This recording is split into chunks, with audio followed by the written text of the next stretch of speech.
My name is Tony Marjoram. I am the head of engineering in the Basic and Engineering Sciences Division in UNESCO, which is the United Nations Educational, Scientific and Cultural Organization based in Paris.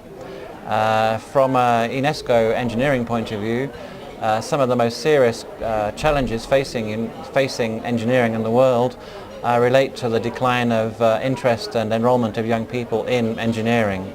And some of the serious questions relating to that are how one can address this situation in terms of promoting public awareness and understanding of engineering, and also looking at ways in which engineering transformation or reform can take place in terms of promoting engineering education attractiveness for young people.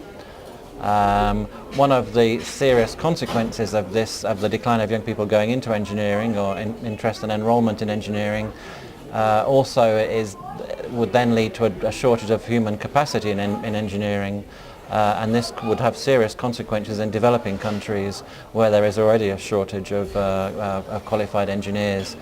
And in developing countries, this is compounded also by brain drain of engineers from poor countries to richer countries. So these are the priorities for UNESCO in the field of engineering. I should also say that is the engineering education side. Another important consideration for engineering is in the applications side. When one looks at the United Nations Millennium Development Goals, engineering is vital in addressing poverty reduction, promoting sustainable development, addressing climate change in the areas of climate change, mitigation and adaptation. Engineering and technology are vital in these areas, and so one of the consequences of a reduced human capacity in engineering will have serious consequences on developed social and economic development, addressing some of the important questions facing humanity in terms of poverty reduction, sustainable development and climate change, improving the quality of life for many people who are living in situations of poverty. So these are the most important questions facing the world, and these are the questions that UNESCO has a particular focus on. The two points of promoting interest and enrollment of young people in engineering and promoting the application of engineering to solve some of the serious problems faced by the world.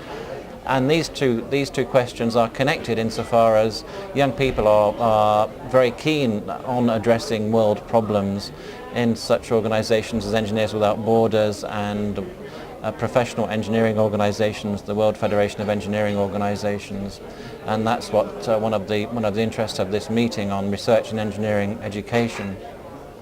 Young people are concerned to address these problems, and when they can see that engineering is of vital importance in addressing these problems, of course that makes young people interested in engineering as a possible solution to some of these issues.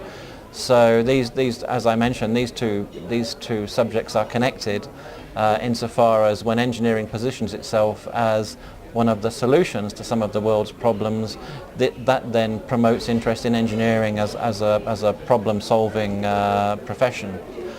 Engineering is indeed a problem-solving profession, and it is interesting in terms of engineering education, reform and transformation, that engineering does not in fact use problem-solving approaches to engineering education.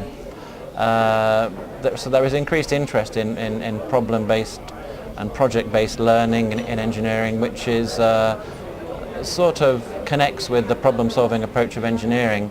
And also engineers often pride themselves in looking at techniques such as just-in-time techniques in manufacturing, industrial development, and it's also therefore useful to be using just-in-time techniques in terms of education in the context of mathematical formulas that one needs for engineering.